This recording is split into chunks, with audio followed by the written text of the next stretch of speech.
ya he ido diciendo a lo largo de la mañana, me he encargado de la coordinación técnica de la exposición de Fascinados por Oriente, aunque también he estado implicada en el grupo de comunicación, porque desde que llegué a la subdirección con el proyecto de Talaveras y demás, pues también he estado metido en ese tipo de proyectos, pero en este concreto en lo que más he trabajado es en la coordinación. Y es lo que os voy a explicar. Voy a pasar un poco de lo conceptual que hemos estado viendo al plano concreto de los hechos, como diría Elena Cortés, a la prosa de la vida. O sea, cómo se acomoda todo esto que estamos viendo a nuestro sistema administrativo. Voy a ir hablando de un proceso de coordinación normal, incidiendo en los cambios que ha habido con otras debido a las particularidades de Fascinados por Oriente. Sobre todo me voy a centrar en los tiempos, porque no se ha hablado mucho de cuándo se ha hecho cada cosa, y es bastante importante porque hacer confluir la marcha de la evaluación con la marcha del proceso administrativo que lleva la exposición detrás, pues ha sido verdaderamente difícil, y yo creo que está bien que todo el mundo lo tenga claro, para que a partir de ahora, cada vez que se haga algo así, pues podamos ir un poco menos con la lengua afuera. Entonces, bueno, yo siempre digo que cada exposición implica una coordinación diferente. Así, a grandes rasgos, he citado 3 tipos de las que hacemos en la subdirección. Pues tenemos las que tienen un proyecto previo que traemos directamente a un museo estatal. Fue el caso de Textiles Paracas, por ejemplo, que ya era un proyecto hecho y solo tuvimos que traer a nuestras salas. De exposiciones que se hacen con la colección propia de los museos de titularidad estatal, como Sorolla y su Idea de España, que todos conocéis también, y bueno, cada una lleva su complicación, ninguna es sencilla, todas llevan sus imprevistos, sus historias. Pues sin Paracas lo complicado fue conseguir permisos de exportación, que llegasen a tiempo, que las piezas eran muy delicadas en cuanto a conservación. La colección propia, aunque en principio deberían ser más sencillas, siempre hay complicaciones, pues está en Sorolla, la circulación interna es complicada, los traslados internos, bueno, aquí por supuesto también, Paloma lo sabe muy bien, pero bueno, las que más se nos complican a nivel de coordinación sin duda son las que llevan préstamos de por medio.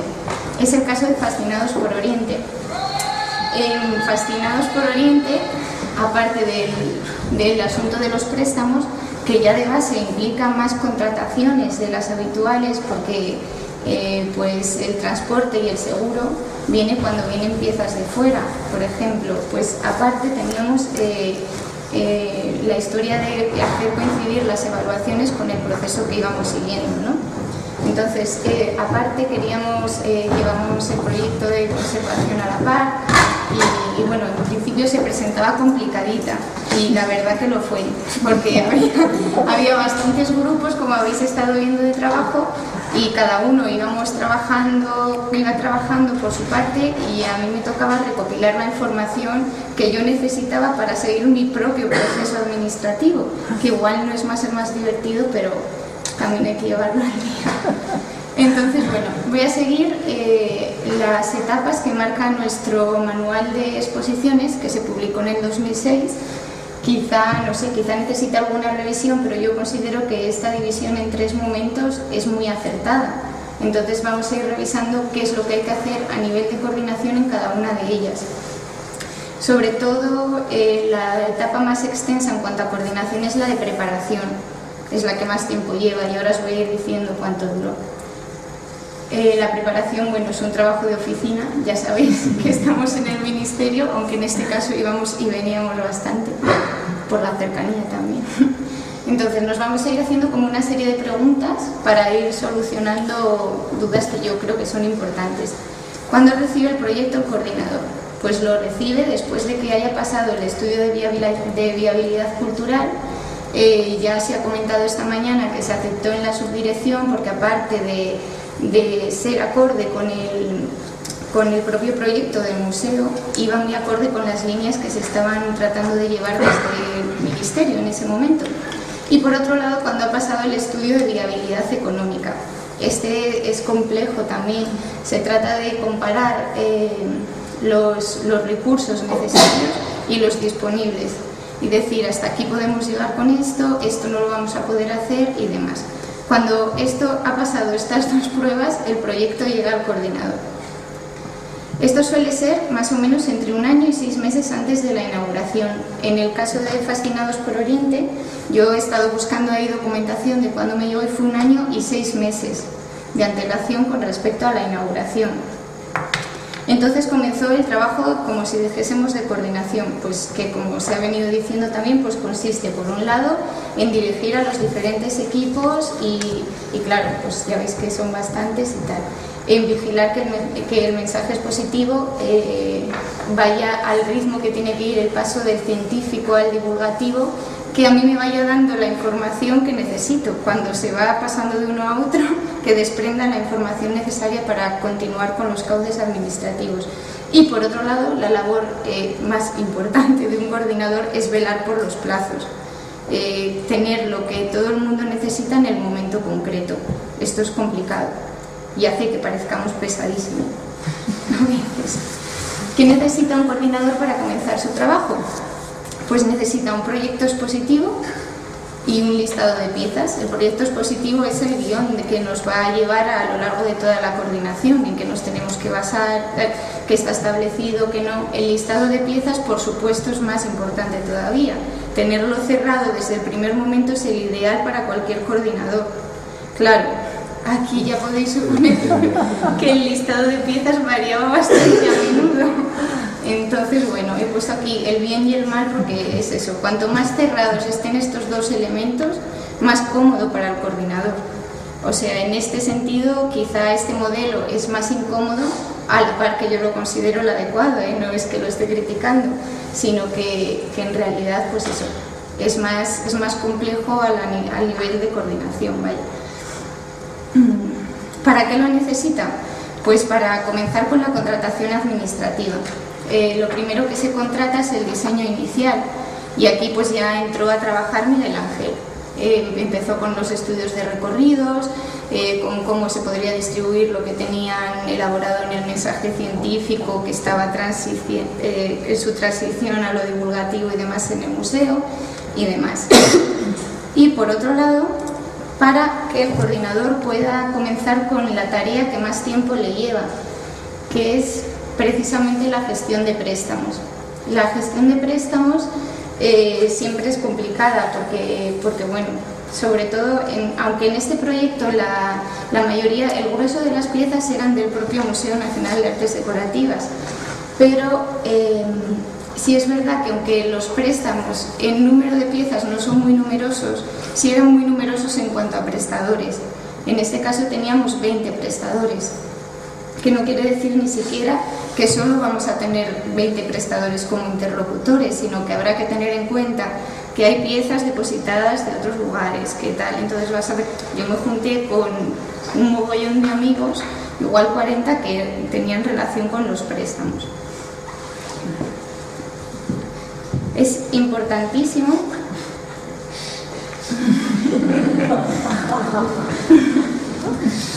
tener un listado cerrado de piezas lo antes posible. Y es importantísimo porque de ello depende la contratación administrativa de lo básico. Los seguros, los montajes, los transportes. El montaje y el transporte son contrataciones fuertes que requieren procedimientos o negociados o publicidad o abiertos con publicidad, que requieren por lo menos un periodo de 5 meses desde que tú comienzas con el servicio económico a hacer la contratación. Pero para comenzar la contratación hay mucho camino por delante, o sea, tienes que tener clarísimo cuáles son las piezas. Esto, lo de las caritas va porque cuando tú lanzas la solicitud de préstamo, previo al lanzamiento de la solicitud hay que hacer un estudio también con ojo a la contratación, de modo que se puede desestimar algún préstamo si se nos desvía de la viabilidad económica, por ejemplo. O si por diseño el diseñador ya te está indicando esto vale que va muy bien para el discurso, pero esto no hay dónde ponerlo. Todo esto son casos reales que han pasado, aunque sin concretar demasiado. El elefante. Pues buena pena. Y una pena, pero bueno, querían un elefante que ya veis. Querían un elefante. Está claro que no cabía. Que está claro que no cabía. Entonces, bueno, lo de las caritas va porque los préstamos cuando lanzas la solicitud de préstamo ya tienes la lista cerrada, has desestimado los que de ninguna manera pueden venir, lo lanzas y te puede pasar o bien que te digan que sí o bien que te digan que no, pero es muy raro que te digan que sí o que no, siempre suele ser sí pero o no pero. Entonces por eso siempre son complicados tanto unos como otros. Si te dicen que sí, pues ¿qué te puede pasar? Que te digan sí, pero de todas estas piezas que me has pedido, estas necesitan una restauración previa y la restauración previa requiere de 5 meses, 6 meses, bla. Entonces ya tienes que gestionar una nueva contratación, o bien trasladarlas al IPE o bien tal, por ejemplo, ¿no? Ese es un caso. Otro caso es el que os decía de los depósitos. Tú pides un préstamo allá donde está la pieza, pero eso no quiere decir que esa pieza sea de titularidad de ese museo. En este caso, por ejemplo, el Museo Naval, que es el prestador mayoritario de la exposición, tenía, entre las piezas que le pedimos, había 3 titularidades: la estatal, la de la Comunidad de Madrid y la de Caja Madrid. ¿Esto qué significa? Que es vuelta a empezar con la solicitud a la Comunidad de Madrid, al Ministerio de Defensa y a Caja Madrid, que además cuando se trata de un organismo que no está acostumbrado a gestionar préstamos, la cosa se complica mucho más, porque ellos tampoco tienen muy claro cuál es su forma de funcionar. En museos estatales pues sabemos que es una orden ministerial, tal, demás, pero es complicado, ¿no? Luego, ¿qué más puede pasar si te dicen que sí? Sí, porque te la queremos prestar, la dirección ha dado su ok, la conservación está bien, pero hay museos que dependen de patronato. También hay que tener en cuenta que los patronatos no se reúnen todos los días, que eso te va a llevar un tiempo llegar a formalizarlo. Y luego el sí, pero así más llamativo es que te puede costar dinero, un préstamo. Entonces, de nuevo, tienes que volver a viabilidad económica, ¿te llega o no te llega? Si te dicen que no, pues tampoco es sencillo, contra lo que puede parecer, porque te suelen decir, no, esta pieza no está disponible, pero tengo aquí esta otra. Entonces tú ya vas y tienes que volver a hablar con el comisario. Hablo de comisario, pero en realidad me refiero a equipo productor, lo uso por comodidad. No, pues normalmente el comisario, cuando le dicen que no dice, vale, pues la eliminamos y ya está, ya te hace una nueva propuesta. Esto quiere decir que vuelves otra vez a empezar. O sea que los no peros tampoco son sencillos. Bueno, pues con todo esto lanzamos la solicitud de préstamos, la primera y original, en noviembre del 2008. Se inauguraba en diciembre del 2009 la exposición, y os diré que con todas estas cosas que han pasado y son verdad, llegamos justitos para hacer la contratación, por ejemplo, del transporte de la exposición, porque luego cada pieza hay que estudiarla, hay que saber qué necesidades tiene para desplazarla, qué necesidades va a tener en el montaje.